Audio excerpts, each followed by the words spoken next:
but it's quicker. You know, I always say you don't want to figure out what they're biting on the way home. It's too late. You got to figure it out right there while you're doing it. Mike, when fishing the current line, if you're fishing, you know, you're drifting with the current or whatever, do you fish across current, or is it better to fish up current, down current? See, that's a great question. I'm glad you said that. Think about that drop shot in line. That thing will be sitting on the bottom. Here's your plastic up here waiting on me. I got a tight line. All you do is lower my rod tip, and the plastic's going back where the sinker's not moving. And then I can pull it forward until I feel myself dragging the sinker. So I can make that lure do this in the water without moving my sinker, and yet I'm in contact with it the whole time. So I will fish both, with the current and against the current, to the side. Across current, when you're fishing across current, what is the action you're using? You just raising it up, or you're popping the line like tight line? It's really very similar to how you do a jig head. Just pop it up and down. It's very similar, and look, the fish will tell me. You know, I'll be talking to somebody or messing with the trolling and get a bite, and you're thinking to yourself, I'm fishing too fast. My pause needs to be long. You know, I've done 100 seminars with Gallo over the years, and Gallo will tell you hop, pause, hop, pause. What is pause? Is it the same for every one of us? See, that's the difference. If pause is 8 seconds and you get the bite at 5 and you're waiting 3, you never get a bite. There's no fish here, let's leave. The next guy's catching because he's waiting for it. So boy, you're just constantly paying attention. I used to call them trolling motors twice. Every time I reach that trolling motor, you just realize I need to wait more. I need to wait more. So then it's hop, hop, hop. Yeah, go ahead. I'm waiting. Catch it. What about deep water? 35, 40 feet of water. Any suggestions on how to fish that with the drop shot? We were talking earlier about, so monofilament line has about 15% stretch, which equates to about 1 inch for every yard you cast out. So obviously, if you're in 40 feet of water, you're going to have quite a bit of stretch before you got enough power to drive the hook in. So I would say I would definitely move to fluoro, which has about 5% stretch, or braid, which is like 0. If I'm in that much. But same technique, same approach. I'm fishing that inline drop shot 99% of the time, and I'm fishing the bottom, and I'm fishing trout. That has just become strictly go-to. I think you have a question over here, Mike. Yeah, you'll go straight down. The current's doing all the work. And if you think about it, so we all know as fishermen, match the hatch, right? We've all heard if all the minnows are 3 inches long, we don't want to fish them at 4 inches long or 2 inches long. We want to match the hatch. So having a grasp on that's great. Match the movement of the current. Current's moving slow, you slow down. Current's moving fast. Now, you got to catch a few to sort of say, well, it's fishing kind of fast. They want it fast. But often, we all fish too fast. Lots of times, I'm really slow. Of course, when I'm fishing with CT, I don't share that information until I got about 10 ahead of them. I say, you fishing too fast. Yes. And that's what I do. I just add. I've been at the L&M train bridge, and that's over the Wrigley's, right? Many times, tied up to that bridge, it can be a parking lot. And you're fishing almost straight down, and catching fish. Tide's picking up, and you see boats leave. You just add singers.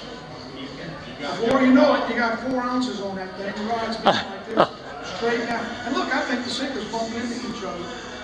I get the fish's attention. What you fishing with? 40-pound Power Pro? My question was Kale versus octopus hook. You were mentioning that you fish with an octopus hook? Octopus. Why that versus the kale hook? It's offset. I'm not a big fan of the kale hook. I like small hooks because I don't want to injure the fish if it's an undersized fish. So what size octopus? Number 2. Yeah, I use a Mustad number 2 octopuses. I used to use VMCs. I had a bass fisherman, happened to be fishing at my house. Cliff Pace was staying at my lodge to fish. He is a man at the fish. That guy's on the tour all year long. When the tour's over, he'll go stay at my place and go red fishing in the morning, trout fishing in the evening.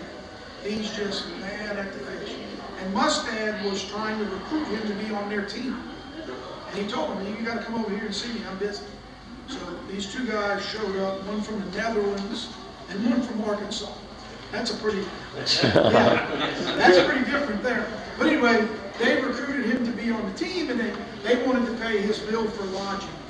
And I said, man, I just need hooks. And he asked me the size hooks I like. And basically I use some worm hooks. I am doing lifting now. I have two 36s in parallel.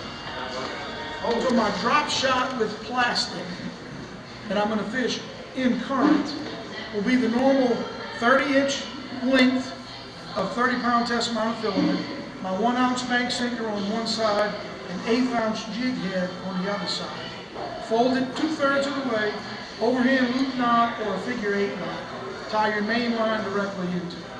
The only difference when you're fishing a drop shot in plastic as opposed to drop shot in shrimp, live shrimp, as soon as you feel a tick on the plastic, you got to be set. And I like to wait.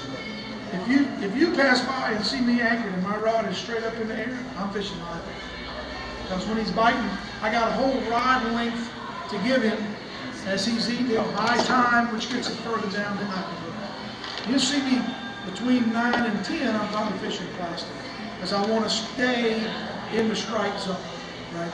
Don't you hate when you get here and you get a bite? Where can you go, right? You cost yourself that fish because you were out of position. So be conscious. I call it the dual strike zone. You have to be in position to strike him when he strikes you. So you don't want to ever get out of position. What we all do. I did it Monday. Go over again how you tie the plastic with the weight on the line. I make them this long. Personally myself, I've been tying that in line one for the last 2 years. I mean, this is my hook right here. Like right up next to And there is no loop. See, imagine that loop as being my hook.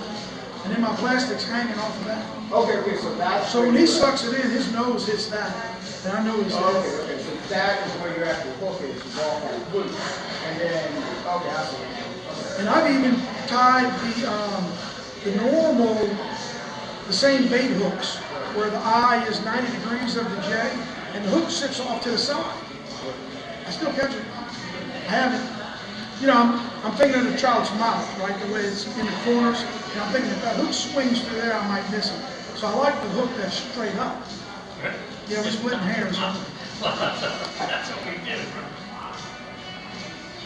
Oh yeah, that's right. Talk about It sliding also goes on forks. the spool, but it won't go through the marble. So you set that knot at 6 feet. You reel it up into the rod, you cast. Cork hits the water, and the sinkers pull the line through until that knot hits the marble hits the cork floats, and your hook is 6 feet back. And when you say marble, it's about your feet. Your 40 feet. Right. I'm making everything bigger. So I've been going by the cane and we're hitting Oh, okay. bass out there.